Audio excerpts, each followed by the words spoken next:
So this is my second video of the day. And this is kind of an intense video. I'm just put that disclaimer out there now for you guys. So, I mean, it can be intense. I don't really know. Yeah. Anyways, so I got a request to do a video on my hospital experience, and I was like, no, we are not talking about that. That was all bad. Like, no. Then I thought about it and I was like, actually, it's kind of interesting and it's helped shape me a little bit. Like, I've learned a lot from it. So I'm going to talk about it. So if you don't know, I was, back in July, I struggled, not in July, but I have been struggling with, cutting myself for a long time. I think it started 9th, 10th grade-ish, and it wasn't like I did it every day, but I did it, and it's not okay, so yeah. So, I ended up telling my mom back in July, and she was like, okay, well, if you need help, like, let me know, type thing. And so I was like, I'll be able to work this out. Like, it'll be totally cool. And I was at work, and I was going to kill myself. I got underneath a car, and I don't know if you've ever looked underneath a car before, but on certain cars there's a starter, and I was going to start that starter, and I was going to end my life. I didn't even care at that point. And thankfully God caught me, and I got down off the catwalk, and I told my boss, and he called my mom. Actually, I think I like passed out, and he came downstairs because I wasn't responding. I was like freaking out, and it was a mess. But so I called my mom, and I said, I need to go to the hospital because I don't want to die, and I'm scared of myself right now. So I went to the emergency room, and at that point they ask you a whole bunch of questions, you know. Do you feel safe? No, I don't feel safe. Otherwise, I wouldn't be here right now. Have you attempted to kill yourself? Are you going to kill yourself? Do you have a plan to kill yourself?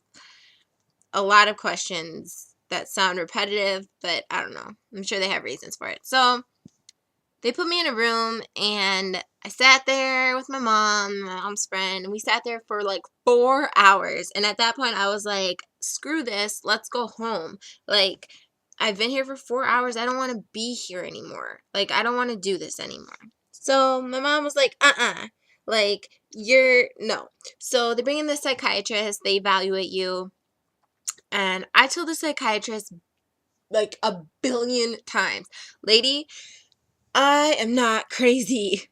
Like, I'm not crazy. I just have problems. I'm not crazy, so don't put me with crazy people. Like, I think that was my biggest fear, to be, like, living with these people who were, like, psychotic. Like, saw things, heard things. Like, no.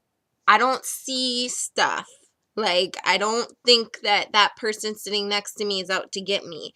I'm not like bipolar or schizo. Like, that's not me, and I don't want to be around that. That freaks me out.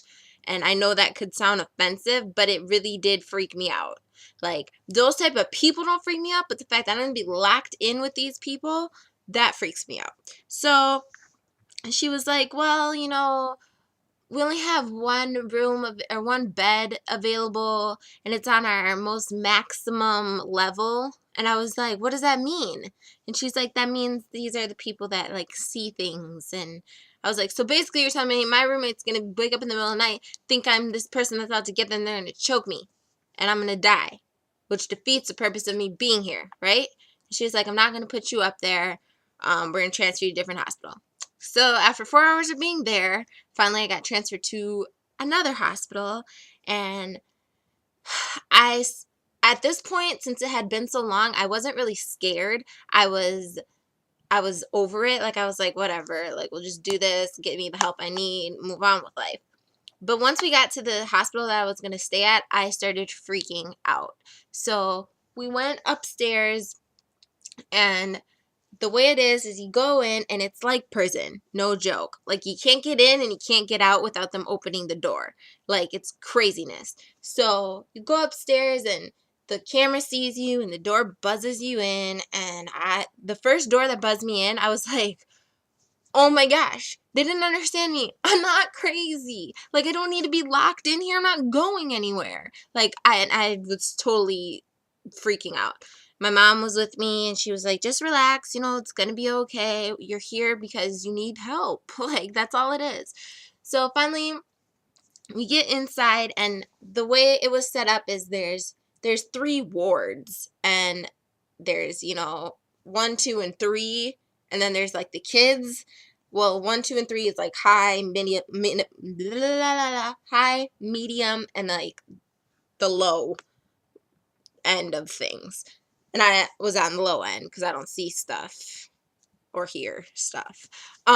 So we go in, and the way it's set up is it's like almost like a giant living room in the middle, and then there's these rooms that circle it. It's a really small area that you're locked in. And the second I walk in, I see these people sitting in the middle at this table, and they're all in orange scrubs, and I freaked. I was like, I looked at my mom, I said, Mom, they are crazy. They're all wearing like the same thing. It's like a prison in here. And the nurse was there and she was like, relax. It's okay. It's going to be fine. I was like, you don't understand where I'm coming from right now. I'm not psycho. Like, I'm not ODing on drugs. I'm not like taking drugs. I don't drink. I don't smoke. I'm not crazy. And I'm sure they've dealt with people like me before, so they were like, it's okay, just, relax. So then they give me this menu, okay, and, like, I'm supposed to, like, order the food that I want for the next, like, 2 days, and I'm like, what is this? Like, just give me something, because I don't even have the stomach to eat anything. So, you go through, order the food you want, whatever, give it to the nurse, you move on with your life. Then the nurse ends up telling me, you have a little red dot next to your name, that means you're on, like, I forgot what it's called, but, like, it means that they're watching you, pretty much, like, 247, not 7, because I wasn't there for 7 days, I was only there for 4, but 244, they're watching you. They go in your room they do it anyways. They go in your room every 15 minutes while you're sleeping, shine a flashlight in your face, make sure you're live, every 15 minutes, and it's ridiculousness. So, like, everybody there is on sleeping medication, because it's like, leave me alone. But for the first 24 hours, you're on, like, high alert, pretty much. And so you have this little pretty red sticker next to your name outside your door that says, watch me, because I'm new, pretty much. And that means you can't go to the bathroom by yourself. You can't go anywhere by yourself. Like, you are being watched, pretty much. So I thought that was really freaky, because I was like, okay, I'm a grown adult. I can use the bathroom. There's nothing even in the bathroom. If I wanted to hurt myself, I couldn't even find anything in here. There's like a roll of toilet paper. Like, that's it. Literally. There's not even the little bar that the toilet paper, like, goes on, whatever that's called. That wasn't even on there. Like, it was just in the wall. So crazy. So, whatever. I get through that night, and I met, like, all the people in there, and everybody was super chill. Like, everybody was cool. Nobody was, like, totally psycho. But I asked my mom's friend, who was a psychiatrist, what's the longest amount of time I have to be here? Like, what's my minimum? And she was like, 3 days, pretty much. And I was like, great. On Wednesday, I will see you. Like, what's up? And she was like, Tasha, just, let it happen. And I'm like, no, I'm out of here on Wednesday. That's it. I'm not staying a day longer, not a second longer. I'm gone. Like, I'm doing my time and I'm gone. Real talk. So, you meet with the psychiatrist who diagnoses you, and dude was totally jacked up because he was like, oh, you have social anxiety, and I was like, bro, I get nervous when I get on stage, like half of America, so what do you want from me? Like, it made no sense. So whatever, all the people there are super chill. Nobody was like totally psychotic. Some people were a little more intense than others, but it was what it was. I met a lot of super cool people, actually, and I learned a lot, because they constantly are doing groups, and you're constantly learning about yourself, and you're constantly doing, like, worksheets and activities to help you, like, understand depression and how to work with it and how to just function and how to control your emotions is really what it is, in a positive way, because I was controlling them, just not in a positive way. So, sorry, the TV's on. It's a really legit show, if you can see that. Oh, you can't even tell. Never mind. So yeah, my parents would come visit me during visiting hours. That freaked me out too. Like, this isn't jail. I didn't do anything wrong. Like, but anyways, so my parents would come. Oh, my knee. My parents would come and visit me and whatever. My last day, my mom came and visited me, and like, you can take phone calls. Like, they have a whole bunch of cell phones up there, and like, people can call you, and the nurse will like give you the phone or whatever. But I was like, I don't want to talk to anybody. I don't want to hear anything anybody has to say. Like, I don't want to, because I just want to focus on me right now. I haven't focused on me in a really long time. I haven't like taken care of me. So phone calls gotta go. Like, I don't want to hear it. So, oh, and they give you your super cool scrubs, which I broke down and ended up wearing because they were super comfortable. Must be why everybody was wearing them. They're super ugly, but they're super comfortable. And they give you like a little like box that has like toilet paper, or not toilet paper, like tissue and like shampoo and lotion. And you can't have any clothes that have like strings. So I had to like rip the strings out of my hoodie and stuff. It was pretty different than anything I've obviously ever experienced, but you know. So so Wednesday came around and I was like, I'm good to go. And like, the nurse who like had done my intake and everything, she was a Christian, and like, she like helped me a lot because she taught me like steps of like the different steps of like loss, and like how to cope with loss, and like that grieving isn't just like a, okay, so and so died, or you lost this relationship and it's just over. Like, I've learned that like there's steps that you mentally and emotionally go through to deal with stuff like that. And so many people don't, which is why so many people are messed up. Like, you have to deal with it. You can't just let it sit in you and get icky and rot, pretty much, because then eventually it's going to explode and you're not going to know what to do. So she helped me a lot. I don't even remember her name, but she was super legit. And so Wednesday came around, and the psychiatrist was like, so are you ready to go home? And I was like, absolutely. And he was like, well, what are you going to do after this? And I was planning on doing a 15-day outpatient treatment, which most of you guys know I completed a while ago. I have a folder like this big full of Tasha's feelings. It's craziness. I know so much about myself that it's ridiculous. So he was like, are you ready to go home? You're going to do your outpatient thing? And I was like, yeah. He's like, well, is your mom ready for you to come home? And I was like, oh, crap. I thought you were the only person that I had to convince that I was well, and now I have to get through my mom, and my parents are not convinced easily at all. Like, you can't fake anything. So I was genuinely ready, though. I was like, I want to get out of here. So, my mom came during visiting hours, and I told her, you know, the doctor thinks I can go home. Are you okay with that?